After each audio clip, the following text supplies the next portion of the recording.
Film ini akan berfokus pada tokoh utama yaitu Matthew kecil, di mana ayahnya adalah mantan petinju yang hebat. Dan pada adegan ini Matthew terlihat sedang dibully oleh anak-anak berandalan, di mana mereka mengejek ayahnya yang seorang gelandangan karena setelah berhenti bertinju sang ayah tidak memiliki pekerjaan yang jelas. Setibanya di rumah, sang ayah terlihat tengah tertidur sehabis minum bir yang dioplos dengan Amer, dan dengan tulus Matthew pun merapihkan ayahnya ke tempat tidur. Di situ Matthew bertanya mengenai desas-desus yang mengatakan bahwa sang ayah sekarang bekerja untuk seorang kriminal bernama Fallon. Fallon sendiri adalah seorang pembisnis yang cukup berkuasa di kota tersebut, di mana dia sering menggunakan cara-cara kriminal dan jahat untuk mendapatkan keinginannya. Sang ayah pun menjawab dengan mengatakan untuk tidak mendengarkan perkataan orang lain dan fokus belajar agar bisa menjadi seorang dokter atau pengacara supaya nasibnya tidak seperti ayahnya tersebut. You don't hit nothing but books, get me? You be a doctor, a lawyer. You can do anything if you're not afraid. Now you promise me. I promise, Dad. Esok hari sepulang Matthew sekolah, dia memutuskan untuk mengunjungi tempat ayahnya bekerja. Dan yang mengejutkan, ternyata sang ayah sudah 1 bulan tidak bekerja di sana. Saat Matthew melewati gang, betapa kagetnya dia saat melihat sang ayah tengah menghajar seseorang. Dan ternyata gosip tentangnya selama ini adalah benar, bahwa sang ayah bekerja untuk seorang kriminal. Melihat hal itu, Matthew langsung pergi dari sana dengan rasa kecewa yang sangat besar. Dan tak diduga, musibah pun terjadi ketika sebuah drum berisi cairan berbahaya tumpah mengenai tepat kedua mata Matthew, hingga cairan tersebut masuk ke dalam tubuh dan bereaksi terhadap syaraf-syaraf di otaknya.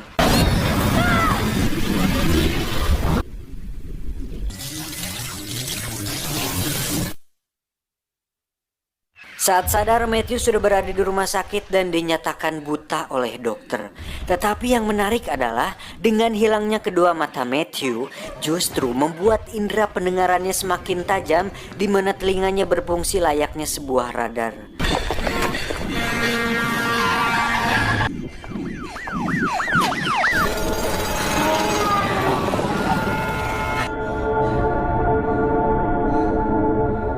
Tak lama masuklah sang ayah yang mengungkapkan penyesalannya, dan untuk kedepannya dia berjanji akan berusaha untuk tidak lagi membuat Matthew kecewa.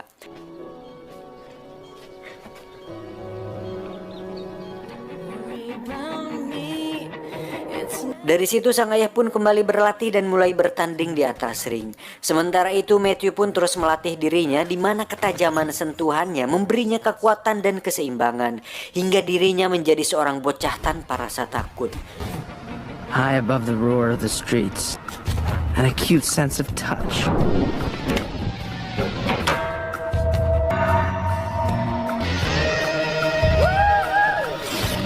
Ketika bertemu dengan anak-anak berandalan waktu itu, Matthew pun berhasil membuat mereka kapok dan tak lagi mengganggunya.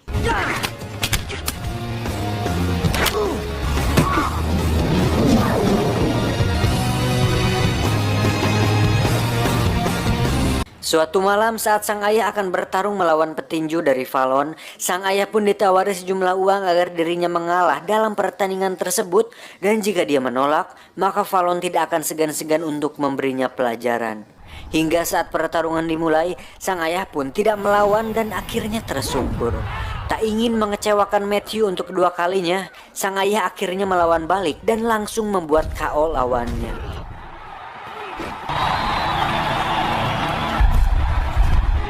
The Devil!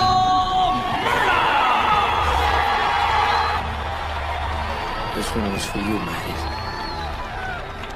Namun apa yang terjadi selanjutnya benar-benar sangat memilukan, di mana sang ayah dihajar habis-habisan hingga dibunuh tepat saat Matthew menghampirinya.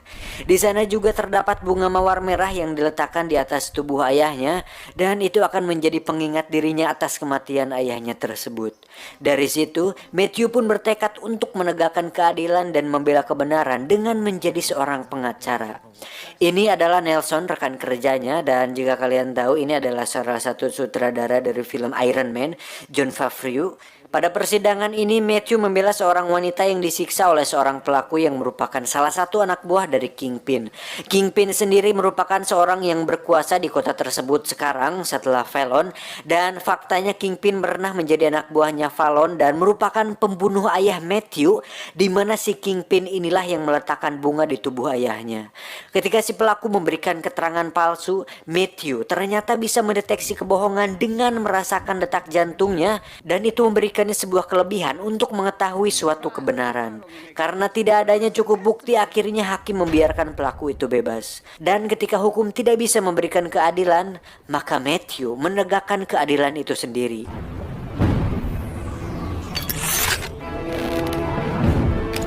Ternyata, sejak kematian ayahnya tersebut, Matthew tidak hanya menjadi seorang pengacara, tetapi terus melatih kemampuannya hingga dirinya membuat kostum sendiri dan beberapa alat khusus untuk mendukung aksinya dalam menegakkan keadilan. Dan ketika dia memakai topeng, Matthew adalah setan berani, Daredevil.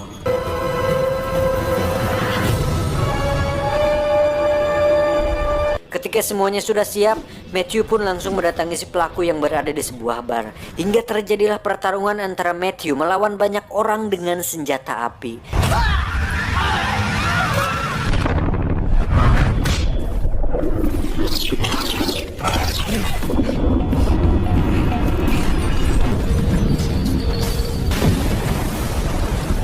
Time to give the devil his due.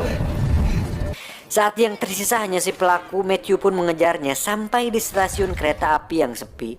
Di sini akhirnya kita bisa mengetahui kelemahan Matthew yang ternyata adalah suara bising yang sangat nyaring. Mengetahui hal itu, si pelaku pun langsung menodongkan pistolnya. Dan saat pelatuk ditarik, Matthew bisa merasakan pelurunya. Hingga saat kereta sudah lewat, Matthew langsung membuatnya terjatuh ke atas rel dan membiarkannya mati di sana. Setelah selesai dengan pekerjaannya sebagai seorang pahlawan, Matthew tentunya masih seorang manusia biasa yang memiliki rasa sakit, dan itu terlihat dari bekas luka di punggungnya. Satu hal yang menarik, Matthew sendiri tidur di dalam sebuah peti yang diisi air dan hanya menyisakan wajahnya saja untuk bernapas. Hal itu dia lakukan untuk meredam kebisingan sekitar agar dirinya bisa tidur nyenyak. Keesokan harinya saat Matthew sedang makan siang bersama Nelson, Matthew tiba-tiba merasakan radar bahwa ada wanita cantik di sana, dan faktanya walaupun Matthew sudah tidak bisa melihat, dia masih mengenali struktur objek dengan menggunakan kemampuan radarnya tersebut, dan itu membuat Matthew bisa membedakan mana yang seksi dan mana yang tidak. Dengan kekurangannya itu, Matthew pun mengambil simpati si wanita sehingga dirinya bisa berkenalan dengan wanita tersebut. Namun sayangnya si wanita keburu pergi sebelum dia memberikan namanya. Untuk itu, Matthew pun terus mengikuti si wanita sampai ke sebuah sekolah dasar.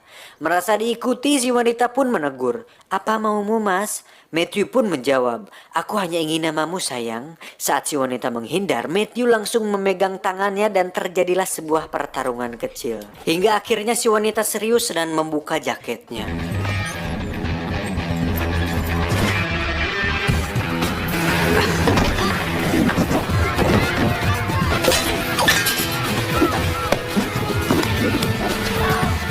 Dari situ mereka pun berkelahi hingga si wanita menyebutkan namanya, yaitu Elektra. Elektra sendiri merupakan anak seorang pengusaha kaya di kota tersebut dan memiliki keterkaitan dengan Kingpin. Adegan pun berpindah ke sebuah gedung di mana disitulah tempat Kingpin berada. Dan sangat disayangkan sekarang John Coffey tidak sebaik di film Green Mile. Tak lama datanglah seorang miliarder bernama Nachios, di mana Nachios ini adalah ayah dari Elektra.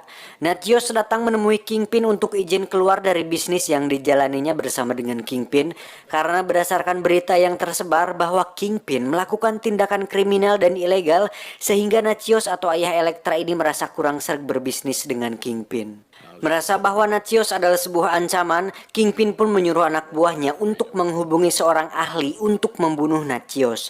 Dan orang itu adalah Bullseye.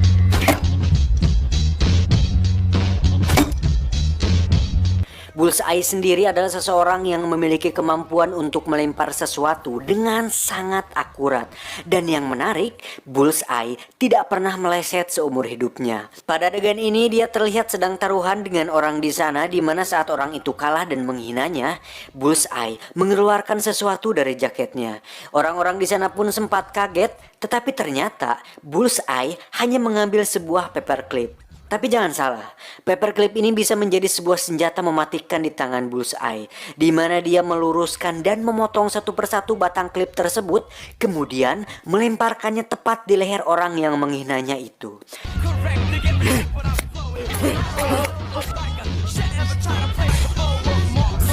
Saat berada di bandara untuk menuju ke kota Kingpin, Bullseye pun melewati metal detector, dan sebagai pembunuh bayaran, Bullseye hanya bermodalkan sebuah pulpen, tusuk gigi, dan paperclip di mulutnya.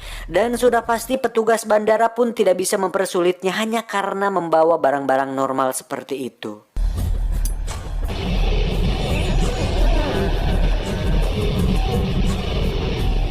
Ketika sudah berada di pesawat, kebetulan Bullseye sekursi dengan seorang nenek-nenek yang cerewet hingga Bullseye jengkel dan memutuskan untuk membuatnya diam. Dengan cara melemparkan sebuah coklat kacang tepat ke dalam mulut si nenek hingga membuatnya tersedak dan tewas saat itu juga.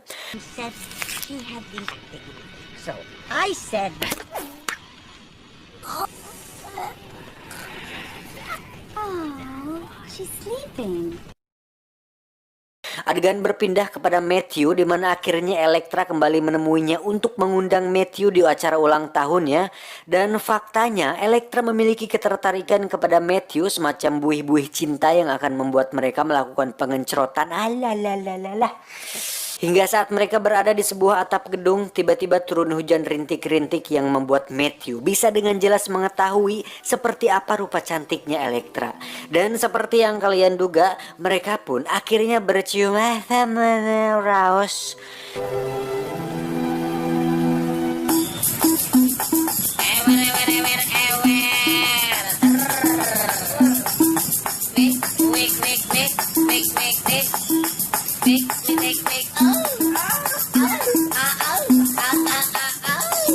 Singkat cerita, malam pesta ulang tahun Elektra pun akhirnya dilaksanakan. Di mana di situ ada banyak sekali tamu yang hadir, tidak terkecuali Kingpin. Di mana si Kingpin ini memperingati Nachios alias ayahnya Elektra untuk berhati-hati dan menaruh sebuah bunga mawar merah di saku jasnya.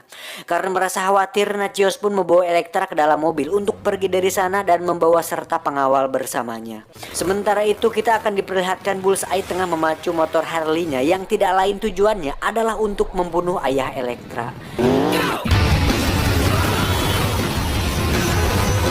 Merasa bahwa Elektra dalam bahaya, Matthew pun segera berubah menjadi Daredevil dan memutuskan untuk mengawalnya dari jauh. Dan saatnya tiba, Bullseye pun berdiri di atas motornya dan mengeluarkan semacam senjata dari gespernya, kemudian melemparkannya kepada pengawal Elektra hingga mobilnya kehilangan kendali dan menabrak mobil lain. Tak lama datanglah Daredevil dan tanpa banyak pikir, Bullseye pun langsung melemparkan senjatanya dan ternyata meleset untuk pertama kali dalam hidupnya.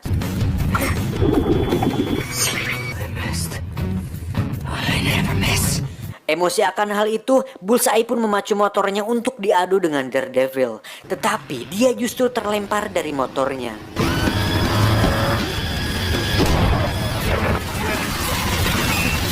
Tak diduga, salah satu tongkat milik Daredevil pun berhasil diambil oleh Bullseye. Dan dengan tongkat itu pula, Bullseye pun berhasil membunuh ayahnya Elektra.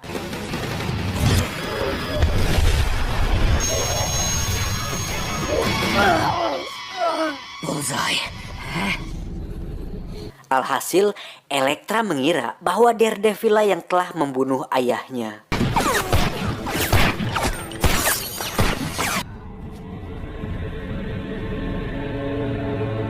Dengan kematian ayahnya, Elektra pun memutuskan untuk balas dendam kepada Daredevil.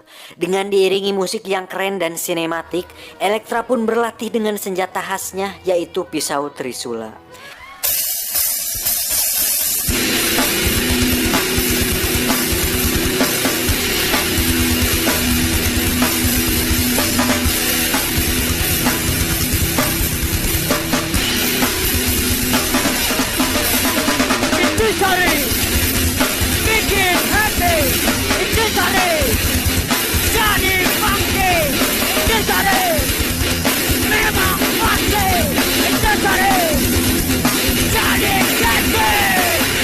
Hingga tibalah saat Daredevil tengah sweeping di malam hari, muncullah Elektra yang langsung menyerangnya. Daredevil hanya bisa menghindar dan bertahan, akhirnya terkena tusukan di bahu sampai Elektra membuka topengnya. Matthew pun akhirnya mengatakan bahwa waktu kejadian itu dia hanya mencoba melindunginya. Bukannya jujur dari awal atau kasep, tolol sih kamu mah. Saat sedang bersedih-sedih, muncullah Bullseye. Elektra pun dengan cepat melemparkan trisulanya. Namun hal itu sangat amat salah besar karena Bullseye adalah ahlinya. Otomatis saat Bullseye lempar balik, trisula milik Elektra pun menembus tepat di telapak tangannya.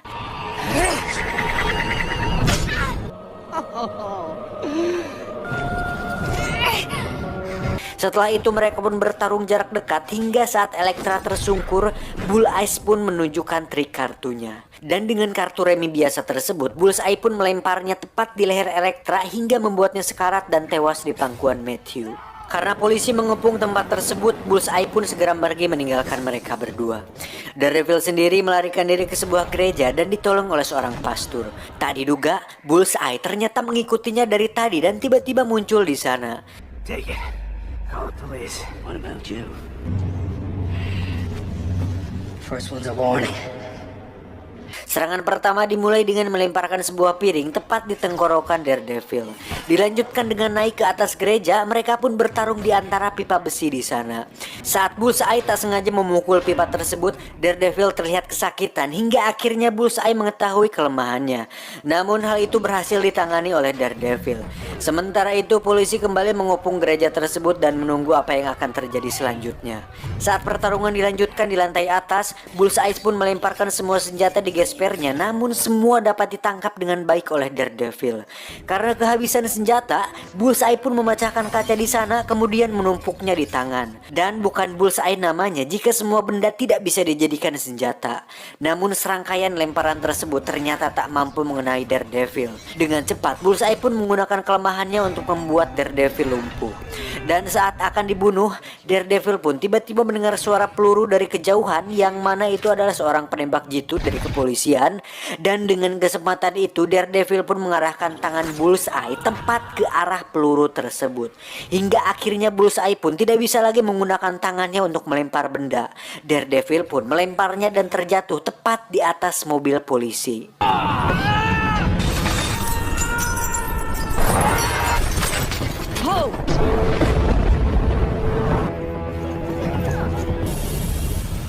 There's been a problem.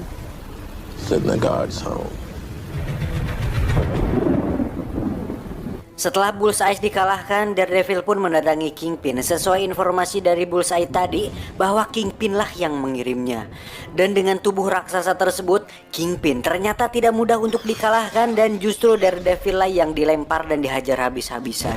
Saat mengetahui bahwa ada saluran air di sana, Daredevil pun merusak saluran tersebut hingga airnya bocor. Dan seperti waktu melihat Elektra saat gerimis, Daredevil pun kini bisa melihat Kingpin dengan jelas. Dia pun langsung menghajarnya hingga mematahkan kaki Kingpin. Namun sebagai seorang pahlawan, Daredevil pun tidak membunuh Kingpin walaupun dia sudah merenggut dua orang yang dicintainya, karena dia adalah penegak keadilan dan pembasmi kebatilan.